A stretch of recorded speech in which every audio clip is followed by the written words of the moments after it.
Mangrove বনের যে গাছগাছালিগুলো আছে সেগুলো এখানে লাগানো হয়েছে। অবশ্যই এটা প্রজেক্টের মাধ্যমে লাগানো রোপণ করা হয়েছে। অনেক গাছ এখানে লাগানো হয়েছে। অবশ্যই গাছগুলো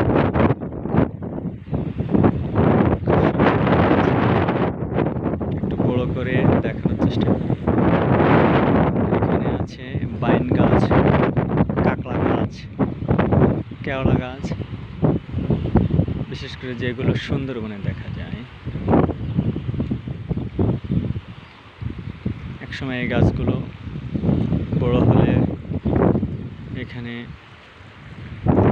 প্রতিরোধ